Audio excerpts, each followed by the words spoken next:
This is UMAR AHMED for IFL TV in association with MTK Global. Sonny Edwards is back in the ring, takes on Thomas Essomba. A lot of people won't know the name, especially casual fans, but if you know about Thomas Essomba, this is a serious fight. Why have you taken this, Sonny?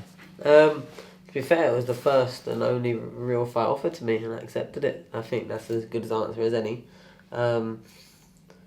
We've always struggled for British opponents, and when I accepted it, it was the ruling was pretty much that it was only going to be British opponents. So obviously, I know he's from Cameroon, but he's lived there since 2012 Olympics. So yeah, that's pretty much it. I asked what for, when, and yeah, I took it. I mean, they wanted me to fight, one of them early shows. I think they wanted me to fight for... No, I think it was the very first show. Was it Joe Joyce? No. Was Joe Joyce not the first one? No, the first show was...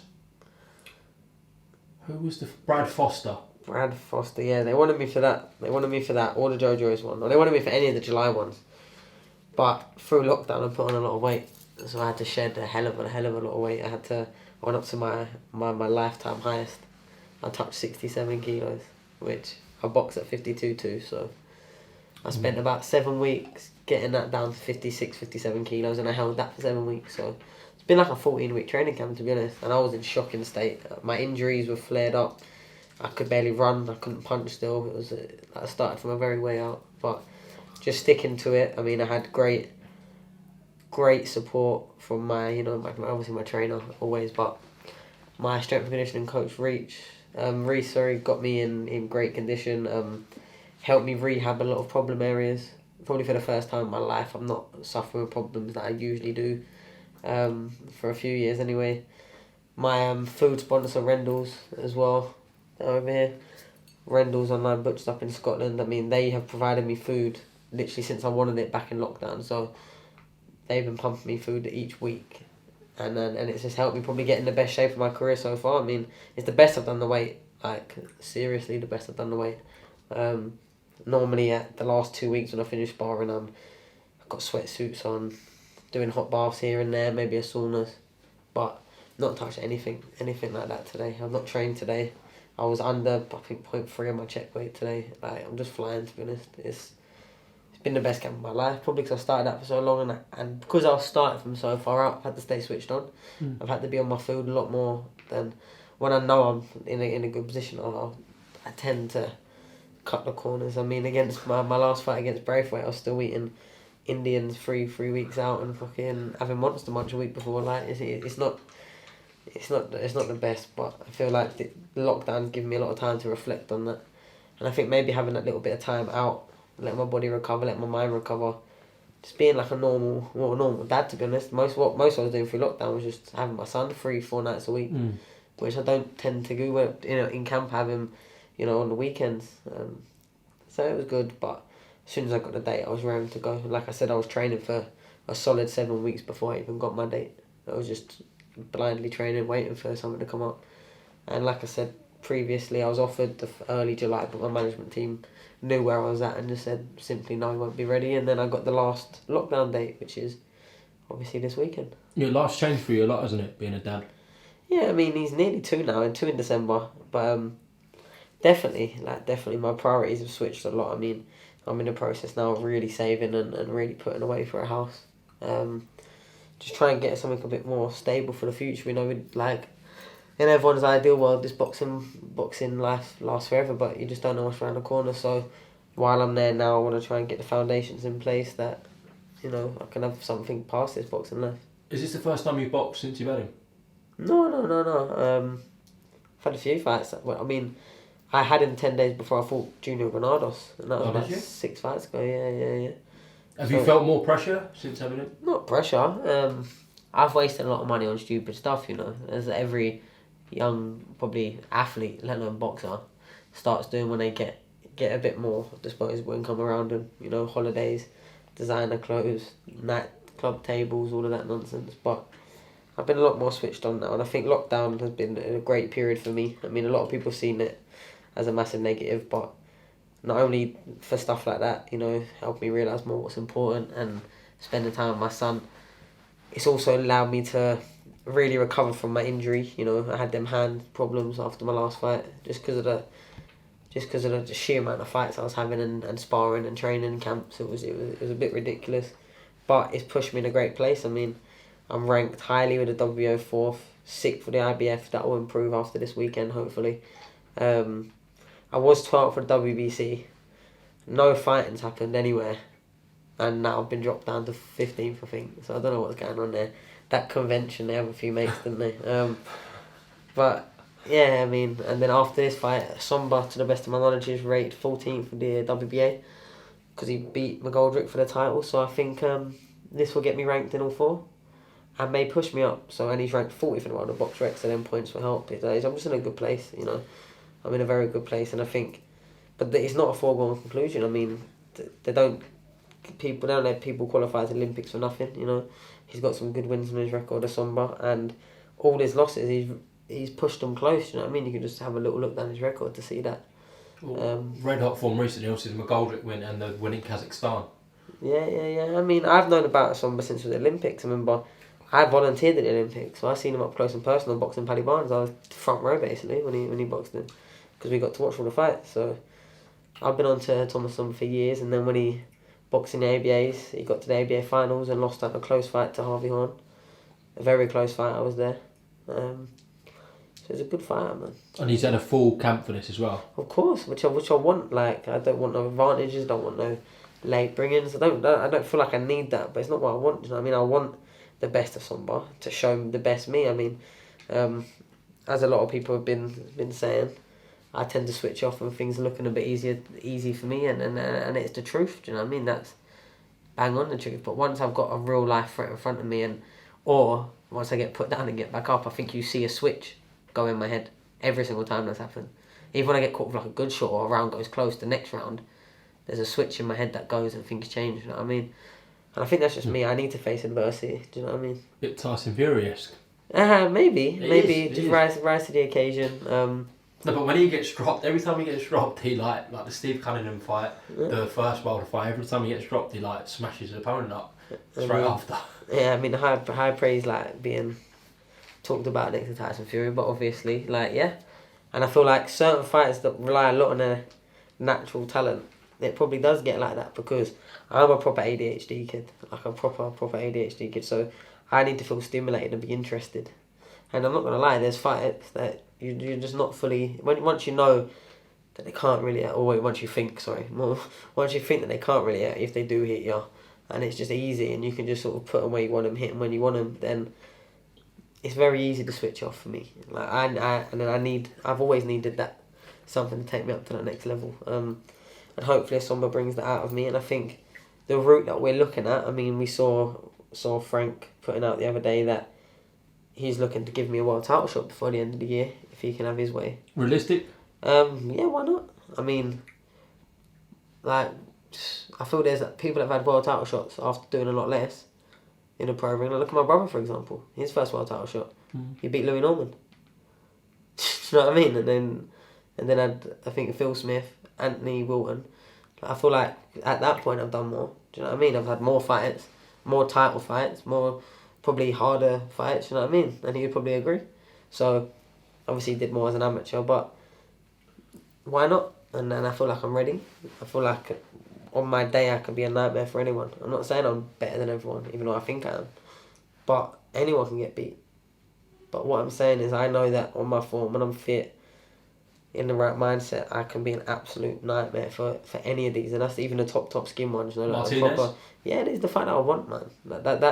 That's the fight that I'm building and pushing for. I mean, I've made no secret of that since the day after Charlie's fight. Do you know what I mean? Like that's a fight I would love.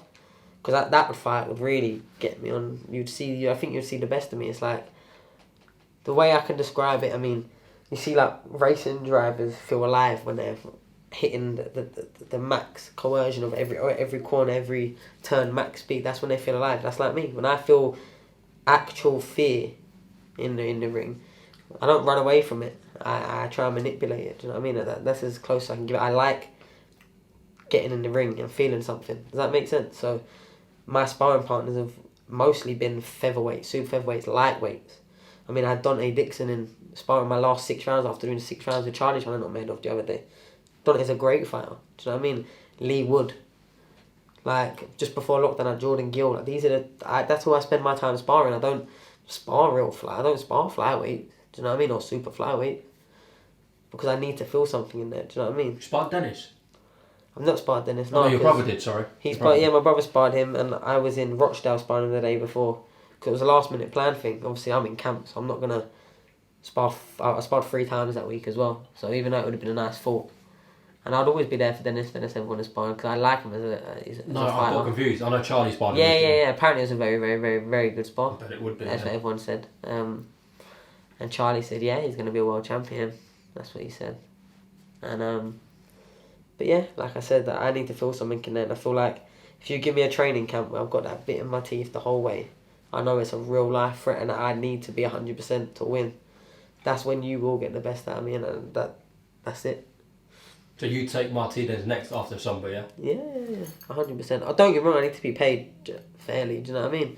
And I feel like after this fight, there's things behind the scenes that go on. And I will be in a place to take any of these fights, because, the boring stuff that the fans don't care about. But us as boxers and us as people that provide for ourselves, provide for our families, etc., we care about, do you know what I mean? So there's a few things got to get in put place first, contractually, etc. And then, yeah, good to go with any of them. I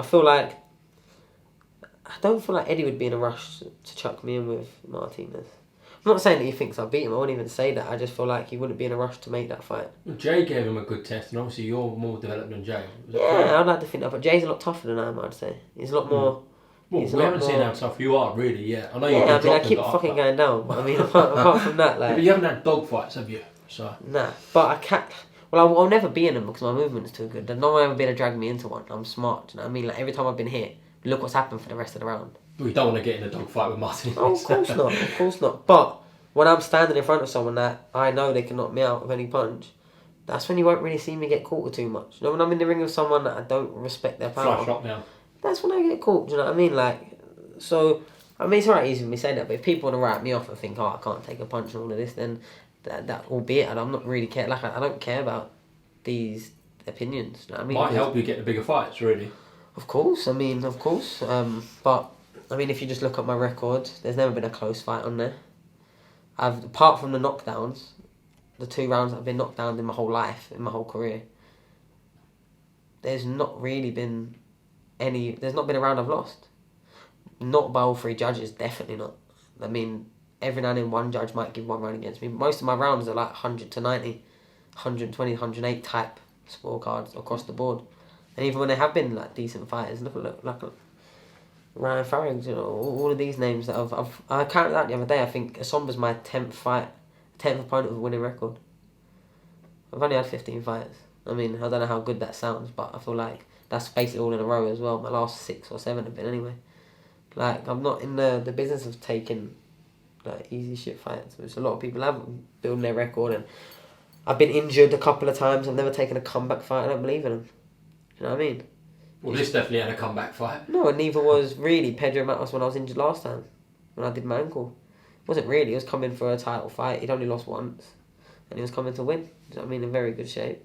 But and it was a 10-round title fight when I hadn't been hadn't done anything for 2 months, 3 months before that. Do you know what I mean? So, forget Martinez for a second. Mm-hmm. Get the win over Essomba this Saturday, hopefully, and then WBO, I guess, is the most realistic route for yourself to the world title, yeah? Potentially. I mean, that fight's tied up by the number 1 and number 3. I'm number 4. So number 1 and number 3 are fighting for the vacant title. Who's third? There was Nakatani and Acosta. I think Acosta didn't take it or something like that. I can't really remember, to be honest. Okay. It was McGregor number 1. I asked to fight him. Could have been number 1 versus number 4. But the number 2 got offered it. I think that was Acosta, and he turned it down. And then the Japanese Nakatani got offered it, and he took it. Bear in mind, I think McGregor has got something like 20 knockouts out of like 20 something fights, like 22 fights. He only lost to Muhammad Wasim in a title fight. I think that was pretty close. And then you've got, I think Acosta and Nakatani have got like 15 wins, 15 knockouts, and like 20 wins, 18 knockouts. Like, they're all like big punches. I mean, they're undefeated apart from McGregor. So it's like, I know they're not big name fighters, but they are legit fighters, you know what I mean? Filipino, Puerto Rican and Japanese, so they're big fighters. So I'd have any of them, to be honest. But I feel like, more realistically, it'd probably be the IBF.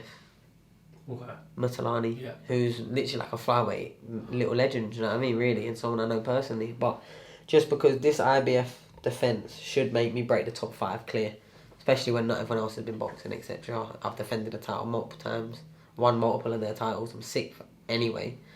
So that might see me go up to about 5th, 4th, who knows where it puts me. But Moruti is with MTK. So, with Mike Altamora, yeah. Yeah, so. I need to ask you about 2 people. Let's start with Mohammed Wasim. There was a few weeks back where you two were going back and forth. Like, what's the situation with him? Well, he said something out of the blue. Because we sparred before Lee McGregor fought Cash Farouk. And he was 2 weeks out of a fight, and I think I just found out I was fighting Marcel.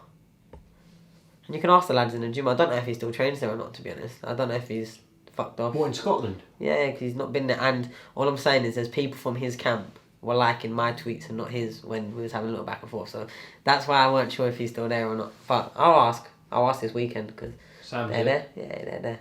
But, I mean, I don't really like speaking about sparring all too much. But the lads there seen what I did to him. Okay, it was 8 rounds. There was bigger gloves on, but he had a metal bar head guard. Anyone that sparred him is like a crash helmet. Now, I don't usually spar them because we call them bitch guards where I'm from. You know, we don't fuck with them bitch guards. Like, we don't like them because they give you full sense of security. You know what I mean? You can walk through punches all day long when you tuck up and you got a metal bar in front of your face. Did you rate him at all? Yeah, I punched his head in, man. Honestly, man, like I didn't want to speak about sparring, but it's not like, don't get me wrong, it was a good competitive spar, but I showed him level there, and he was frustrated, trying to foul me, trying to elbow me, but he can't get away with that. And me, I'll do it straight back. And it was a good spar, and I enjoyed it. But that's what makes me know I'd enjoy the fight. You know what I mean? And he is kind of heavy-handed, and he's a good little mover. But bear in mind, I don't know if anyone's been in that MTK Scotland gym ring. It's very, very small. So as that's going to favour the person, and I still punch his head in, man. And I said he can have the fight. I said we'll have it now. He said he can beat me and my brother on the same thing. I said, you had 8 rounds and you didn't do nothing to me. It ain't bad for me, do you know what I mean? Like, so I asked for the fight, and then I kind of got basically told, look, you're world level fighters waiting till person, one of you gets a world title. And I was like, well, I want to fight him now. But look, here we are with the same management team, so things like that do happen. I mean, that's happened with everyone, to be honest. Like, I'm not really in the business of trying to like step over toes, but I have openly said multiple times that any of the MTK fighters, chuck them to me now. I've openly asked for Wasim. I openly asked for Selby. I openly asked for Harris.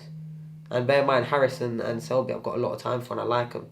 And I've proved that, not just to myself, but to the people that we have mutuals, you know what I mean? I've proved that. But they're in my... And I just want the best fights. Because I don't really care about losing like that.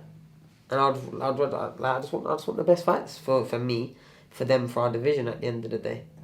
Because I know it's going to take a very good fighter to beat me. That's generally my true belief. If I lose... Oh, he's fucking shit, man. Don't even get me started. But you know what? Lee's going to knock him out in a minute. And this is going to age very well because I'm so confident in it. No way Lee's losing to that fucking bum, man. Talking about me avoiding him, yeah. Bear in mind, yeah, he's 24 hours away from his biggest fight of his life. And his interview headline, first 2 words, is Sonny Edwards. Is that not embarrassing? That'd be embarrassing for me. Like, that's embarrassing. Like, how can you get interviewed against a fight that you're not fighting? Yeah, I'm the headline. You don't think that's a bit... Come on. Like, we're different. We're playing different sports at the moment. Like... Was that fight offered to you, or...? Of course it wasn't. I asked for it. I begged for it. And I said to MTK, yo, I will fight him anyway. And this is God's on track. Get up the text. You know I love people love doing why? What's that? What's because they said nothing. But behind closed doors, I was like, he can get it. Do you know what I mean? And I'll punch his head in because he's fucking useless, man. Marco Balesta knocked him down twice and stopped him in 30, like a minute and a half or something. Like, come on. And he is a tough fighter. Don't get me wrong. Marco Balesta is a good fighter, but he's 16 and 16. Do you know what I mean? You can't get wiped out like that and like literally dragged across the ring and chucked out, packing me a towel between your legs like that. And then, but the thing is, yeah, I will generally fight anyone. But the problem with me is right now my setup is MTK have done a lot of putting me into a very good position for world titles, right? At super flyweight and flyweight.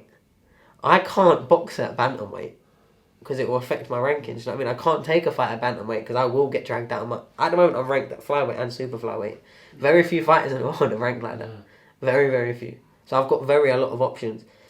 And all they said is, look, if he'll make super flyweight, we'll chuck you him. Do you know what I mean? But he wouldn't make it. How can you...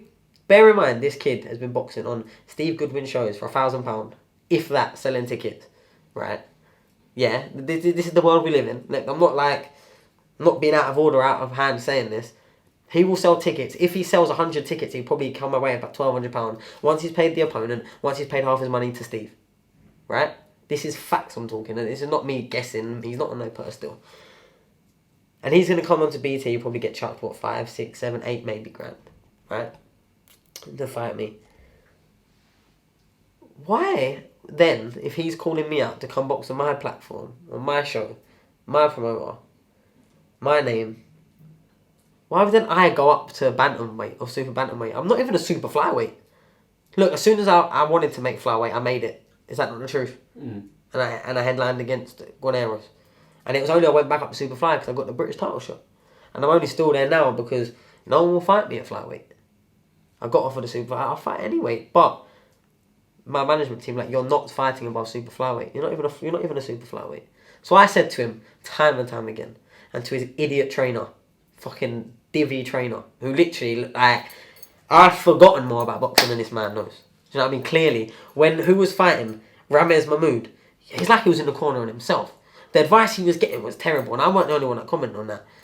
Do something. That's what he was getting told. And like, I remember more about do something. He was getting his head pinged. And I don't know how that was close as what they made it. For me, it was never that close. A couple of points, and it never. And I like Ramez. He's a good lad. But yo, it was like he was in the fight on his own. He had a clueless trainer that is just a little Instagram boxer that has an Instagram page, a couple of Instagram pages that do boxing media. That's like, yo, I've been in this game 15 years. Like, come on. But like I said to him, like I said to his trainer, like I put on Twitter, if you want to get down to super flyweight, you can have the fight, even though you have nothing to offer me. Just for the cheek, and someone in Britain that probably would take the fight. But after all of that, don't expect me to come up to your weight. Oh, why would I do that? Even though I was willing to, but my management team said no. And my management team have looked after me very, very well. Very, very well, and put me in a very good place. I'm not going to go against what they say. Not on things like that, because like they said, you fight a bantamweight against a nobody, you're getting draped out flyweight rankings, definitely, and probably the super flyweight rankings. For what? To shut up a divvy little Twitter troll, talking in his interview about I avoided him. Like, come on. Well, this is going to probably go after McGregor and Walker have boxed, so what do you think's going to happen? He's going to get chin, man. He's fucking shit. He's useless. I wouldn't even let him lace up my fucking boots. I said to him, come down to the gym. Come to the gym, we'll spar, we'll live stream it. Yeah. I said that. And then another little, I'm not going to mention his name because he's a little spanner as well. But another little prick said that from Southampton, and my brother stopped in I think 2 minutes. So I don't get all these people that get stopped in round one. They head must be still wobbling from them fights because they're the ones that call me out. I don't get called out by serious contenders. I don't get called out by actual people that actually can fight me. Like, I've been getting called out by that idiot that's fighting on Channel 5. But they just want a payday. I mean, you can't blame them for that. I can't blame them, but there's ways to go about it. Like, don't start saying I'm avoiding you. Like, because that's not the truth. Clearly. Like, but yeah, no, I can't wait for Lee to batter around, and it's gonna happen. I'm gonna have it right here on my laptop, ready to go. It's gonna be poetic justice. Well, not really, because he's just a little gone man. He's a little gommel. Like, he's just an absolute idiot, man. Alright, well, a lot of people, well, not a lot of people, but obviously I saw your name associated with that this week, so I thought I'd ask you about it, and same with Mumble Sim, because I hadn't spoken to you about it. But yeah, you got to deal with some very live, tough fight. Probably your toughest fight to date now, Sonny. I mean, it's definitely up there. I mean, I've had a few decent. I'd probably still put Granados as my hardest. Yeah? Just because he had the most recognisable win in Aston Pelikte, and in there, probably the hardest puncher. But look at Essomba, like, he's compact, like, he's strong. Oh, of course, don't get me wrong. I mean, up to this point. So, Essomba, yeah, definitely went to the Olympics. A lot of people might say Farag. But yeah, I've had a few decent opponents, but Essomba's definitely up there, and I've got to stay switched on with him. You know, he's powerful, he's strong, and this is I don't know, but I would argue and probably suggest that this is probably his highest payday as well. I mean, I would suggest that. Yeah. So he's gonna come with a bee in his bonnet, and this is his chance to really sort of break it out. Like that's what comes with the territory. Do you know what I mean? Mm. Okay, Sonny Edwards, thank you very much for talking to IFL TV. Best of luck this Saturday night on BT Sport against Thomas Essomba. Really could be a headliner on this one. I know Dubois on the card, so. Yeah, I mean, I think this is like the 6th card I've fought in the same as Dubois. You know what I mean? So. But it's not a bad thing. So. Nah, but yeah, like it's a good fight and it's a decent card. Like I like the Maxwell Hughes fight. Hughes, good fight. Obviously, you and Essomba's a good fight. And then you got like Willie and David who were just rising. Dubois to have that opponent change because of the scam stuff. Do you know what? Yeah, because that was a good opponent. That Pfeiffer was, and people thought, Martin Bowers and Dubois having second thoughts, but Frank went through why that had to change. Yeah, of course. I mean, especially during all this pandemic, I mean, you're not gonna risk his fight falling through. I mean, that's happened a couple of times with Daniel with last minute pull outs, change abouts, fuck abouts. You know what I mean? So when you get 2 weeks out and you haven't got a brain scan, I mean, I know lads in our gym that was offered fights at like 2 weeks' notice. Didn't have their medical in time, didn't have their medical renewed, tried to go about and was literally told like you're not going to get it done in that time because everything's taking longer at the moment. Do you know what I mean? So I know just personally that it's still a hard thing to do. So yeah, I don't know. It's disappointing because he was a world bronze medalist, Olympian, etc. So, but yeah, I mean Dubois it should really just be a stepping stone if he's got Joyce lined up anyway. So yeah. Alright, well, best of luck this Saturday night. We'll catch your word after the fight. And yeah, take care. Cheers.